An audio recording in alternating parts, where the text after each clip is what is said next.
Full and uncut versions available on Patreon. Check in the description below. Greetings once again, pirates on the high seas. Duuz-Diz-Din back again with more of One Piece, where previously, Vegapunk does his best to try to convince Saint Saturn to call off the Buster Call, but to no avail. The Elder cannot be convinced that Vegapunk's progress isn't dangerous, specifically to the Marines and even more specifically the world nobles. Sanji gets in contact with Nami, who fills him in on what's going up above in the Labo phase. Zoro is still fighting Rob Lucci. Jinbei is on his way to help get Zoro out of there so he doesn't get lost. And Brook is helping Lilith move the Sunny, although the ice path Brook created another situation, which is, how do you stop? And thus the Buster Gall begins, with Egghead starting to burn. Frankie tries to take Atlas, Bonney, Kuma, yeah, I think that's it, up to the Labo phase using the vacuum tube. But unfortunately, Kizaru cuts the tube in half, putting everyone in freefall, with Saturn commanding the Pacifista to shoot down Bonney and the other. Meanwhile, the ship that escaped from Egghead with all of the innocent scientists that was supposed to be attacked by Marines in order to prevent any leaks was actually allowed to escape safely, as the Marine ship was destroyed, and new force is making their way to Egghead. Who could it be? Well, you know if you read the manga, but if you haven't, join me as I find out.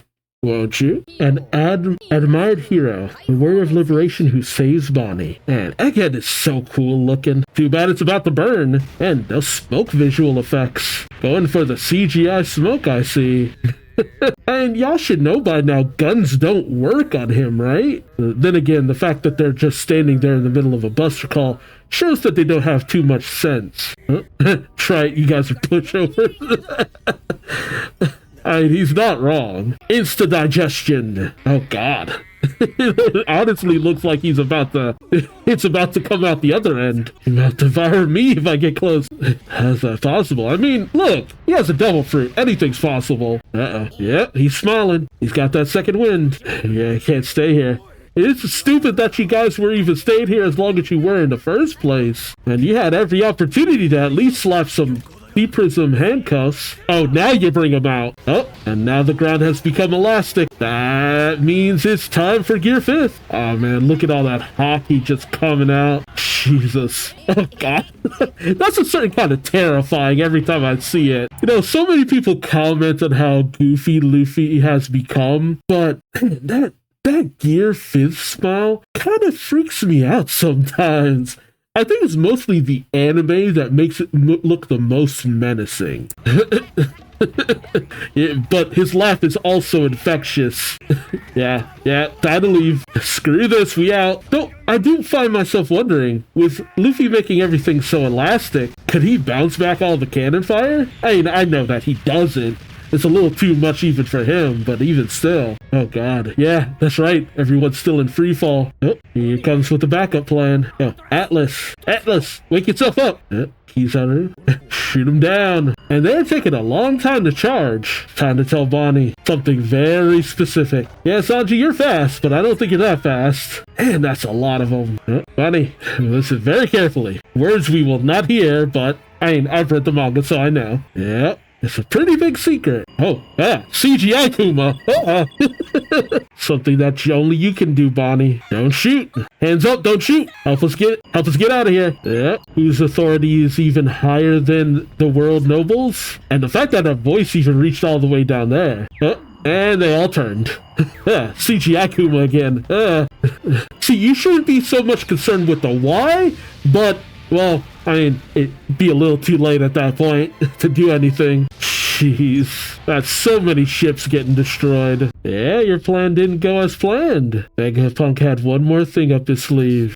If there was one thing he was worried about, is if the Pacifista were ever set upon Kuma's own daughter. See, I do love the story of Egghead because there's so many instances where it's just like, Vegapunk, what were you thinking? And then Vegapunk shows that there was he did plan ahead for some things. Yeah, it's like the one worst case scenario he just couldn't let happen, and justifiably so. Yeah, a little something special in all the pacifista. No matter the command, they will not harm their own daughter. Kuma will always be on your side. That's so good. Yeah. Everybody was concerned with so many other things. Yeah, an unavoidable consequence. Yeah. He was already gonna kill you. Let's be real. The fact that he waited this long is honestly surprising. Kizaru, you do it. Yeah, Kizaru was like stun locked there for like half a second. But with this, the only thing he can think to do is just, ooh. But let's be real, he ain't trying too hard. Ooh, dang, almost, Sanji. Oh. I'll cut both of you in half. Don't worry, this won't hurt. I mean, it'd be at the speed of light, so let's be honest, it wouldn't. Oh God. Caught you slipping. And the sound effect, my God. Then again, knowing what we know about what Kizaru did, because the anime makes it a lot more clear that he's the one who gave Luffy the food, did he see it coming? Or is he just so kind of out of it, he's just on autopilot? God, that was a hell of a stretch. Belly full? Full power. Yeah, the bounce is radiating throughout the whole entire island. All the buildings say, so maybe his power could radiate throughout the entire island. Everything's become Looney Tunes. Yep. Just pokes it with a staff. See, I still to this day am so glad he has the ability to make the environment stretchy, because that was the one thing I hoped from Gear 5th. Because I'm like, well look, technically going by the nature of what we know about Devil Fruit powers, Luffy's normal ability is make himself stretchy. An awakened ability would make the world around him stretchy. And even if his Devil Fruit isn't what we initially thought it was, it still plays by the rules that were set in place. Like, normal Devil Fruit, if you can manipulate yourself, Awakening allows you to manipulate other things. Or if you can only manipulate other things, Awakening allows you to manipulate yourself. It allows you to go a little bit further beyond what your normal capabilities would be. It's just that Awakened powers mean you expend a whole lot more energy than normal. That's the biggest downside. When it came to Gear 4th, the issue was that Luffy was expending a whole lot of haki. That was the biggest downside to that. With Gear 2 and Gear 3, that was expending the furthest reaches of what his Devil Fruit could do under most normal circumstances. Gear 4th was him expending his haki to the highest degree that could go. Gear 5th is his Awakening going as far as that could go. Now, is there the potential for there to be a Gear 6? Maybe. But I ain't kind of really betting on that, to be honest. I can see it, but I don't really have high hopes for it. It's just that I always felt like this would be the result of Gear 5th. The world becomes a bounce house, and that's essentially what it does. And it has been one of the greatest things ever. If anything, I feel like Gear 6 should have been the white-haired form where Luffy becomes a cartoon in and of himself, if I'm being honest. But with this, it's like, I don't know where else you could really go with anything more than this. Like, Luffy has the ability to make the entire world around him his playground. I mean, the kid can grab and touch lightning. Like, the immaterial concepts no longer apply half the time. Which is why I think Kuma's Awakening has already been something. The moment he can, like, extract memories and pain and stuff like that, I'm just like, okay, that feels like an awakened ability, if I'm being honest. But who knows? Who knows what an awakened ability for the Paw Fruit could be. Regardless, all I'm saying is, Gear 5th, one of the best things in existence, especially when it comes to animation, because it is the living embodiment of animation. And thus, everybody hits the ground and unharmed, which is especially funny because it's completely incidental. Oh, God. He landed right in front of him. Was he already here, or did he walk? No, Vegapunk's body is there. So, y'all just landed in a wrong place at the wrong time. He's just bouncing his way downtown. I mean, how frightening would that be from an outside perspective? The freaking island, buildings moving and wiggling. There is no stopping the pacifista. Oh, Kizaru. You also gotta love that despite how much damage Kizaru has been inflicted with, it never really shows on his body. Like, yeah, he's been hit pretty hard multiple times, and he said, I'm down, this hurt, that really knocked me for a loop, yada, yada, yada. He never looks any worse for wear. So it's really hard to tell if Kizaru is actually getting hurt or he's kind of selling it. Oh man, down. Someone call life alert. Yeah, Bonney, be careful. You're in stabbing distance. He ain't dead yet. He'll be killed. It's like, kid, I'm already dying. All insects face the same fate. Said the Spider-Man. And not the cool Spider-Man. Oh, I love that. Just means I love that. That's so ominous. Oh, here it is. The drums of liberation. Oh, yeah, the beat so infectious. It could wake someone from a long, long sleep. Even he's got to move to the groove. This rhythm. Nika. What up, my Nika? A hero who could save the downtrodden and the suffering. I'll be real. Kind of need one of those nowadays, too. Will they come and free me, too? God, the same question Kuma asked when he was little. Gotta bust that move. Dun dun dun dun dun dun dun dun. It's the Nika dance. Dun dun dun dun dun dun dun dun dun dun. Comes in laughing and moving to the rhythm. Dun dun dun dun dun dun dun dun dun dun dun dun dun. See, it's even better because it's the rhythm in the anime for the longest time too.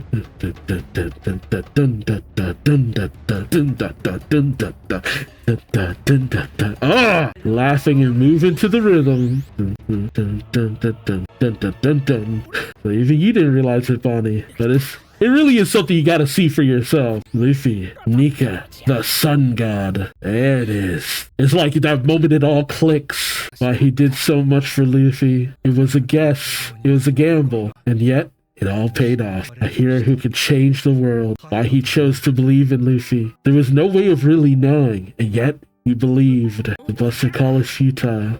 People all over the world who were waiting for centuries. And I love how they slurred the slaves, Zunisha, and then the giants. And it's a question. Man, I wonder why they showed the giants.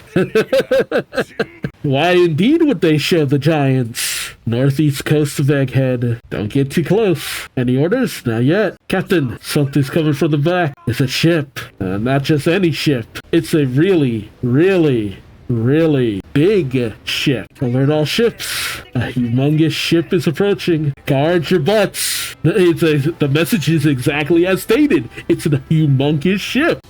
Yeah, it's them. They're said to have disbanded 100 years ago. And yet here they are. Faces haven't encountered each other in well over 1,000 episodes.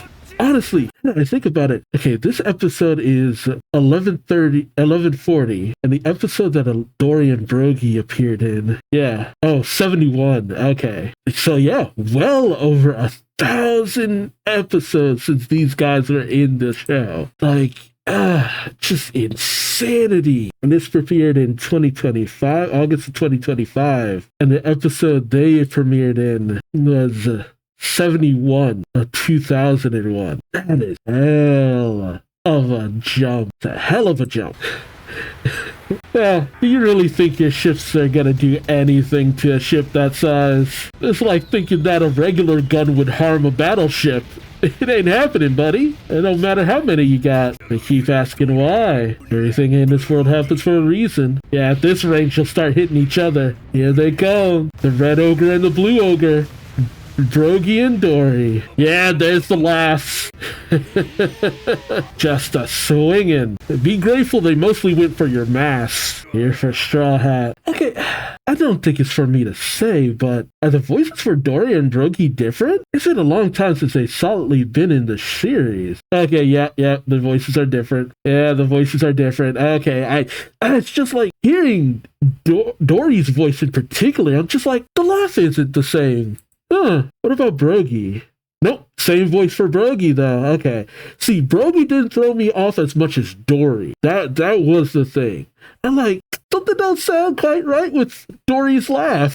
It's just like, but then again, Dory has changed voice actors. This is like the third voice actor Dory has had. Dang. Yeah, Dory's original voice actor died all the way back in 2010. Okay, yeah, all right. Yeah, the downside of One Piece going for so long. What about a second voice actor though? I wonder, did he die too? Yeah, he seems like he's still around. He did but it seems like he's mostly does a lot of incidental voices. No, he was the voice of Karagiri in My Hero. No, it seems like he mostly does a lot of incidental voice work. Okay, so then maybe that's why. Now that they have Dory more actively in the show, they wanted to have someone who's more of a name, I guess? A giant pirate crew has appeared. Yeah. Oh, that's fun though. I will admit, after so much tragedy and just tearing up, even this episode kind of had me tearing up for a moment, but so many just absolutely tear-jerking moments. I'm glad to have an episode that actually feels a little bit more joyous. Just for that moment, for Bonney to feel that hope again. That, look, things have been rough. You've been going through a lot. So much has happened, so much tragedy and hurt and hardship. It's nice that she gets that moment of knowing, no, your dad was right. What he believed in was right. There was actually a meaning to all of this. And that positive spin really does something special in the long run. And I'm glad that worked out. Like, that's the series that One Piece is, you know. For all the bad things that happen, there's always that moment of joy and levity that eventually comes. So, I'm looking forward to the next few episodes. There's a lot of ups, there's a lot of downs, but there's so many cool moments I can't wait to see. Alright, until next time.